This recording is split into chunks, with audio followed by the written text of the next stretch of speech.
Merry Christmas, my friends. I'd like to take some time out of our busy evening and read to you The Night Before Christmas by Clement C. Moore. 'Twas the night before Christmas, when all through the house not a creature was stirring, not even a mouse. The stockings were hung by the chimney with care, in hopes that St. Nicholas soon would be there.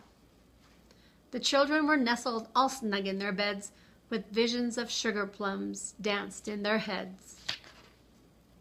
And Mamma in her kerchief, and I in my cap, had just settled down for a long winter's nap. When out on the lawn there rose such a clatter, I sprang from my bed to see what was the matter. Away to the window I flew like a flash, tore open the shutters and threw up the sash. The moon on the breast of the new-fallen snow gave a luster of midday to objects below, when what to my wondering eyes should appear but a miniature sleigh and 8 tiny reindeer. With a little old driver so lovely and quick, I knew in a moment it must be St. Nick. More rapid than eagles his coursers they came, and he whistled and shouted and called them by name. Now Dasher, now Dancer, now Prancer and Vixen, on Comet, on Cupid, on Donner and Blitzen, to the top of the porch, to the top of the wall. Now dash away, dash away, dash away all. As dry leaves that before the wild hurricane fly, when they meet with an obstacle, mount to the sky, so up to the housetop to the courses they flew, with the sleigh full of toys and St. Nicholas too.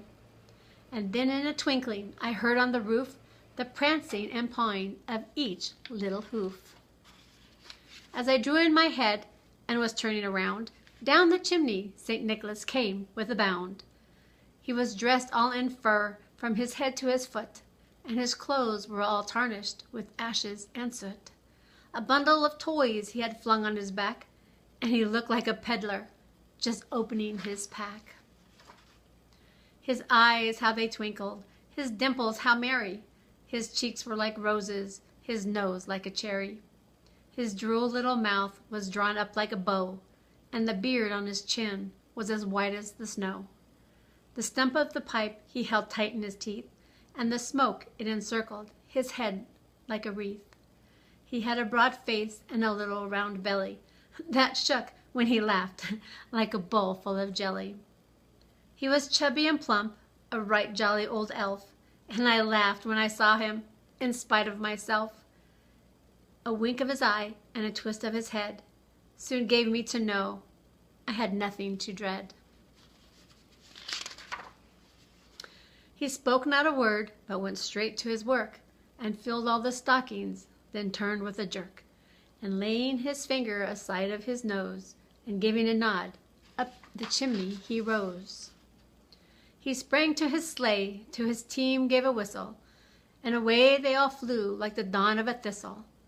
But I heard him exclaim as he drove out of sight, "Merry Christmas to all, and to all a good night." So my friends, a Merry Christmas to you, and to all a good night.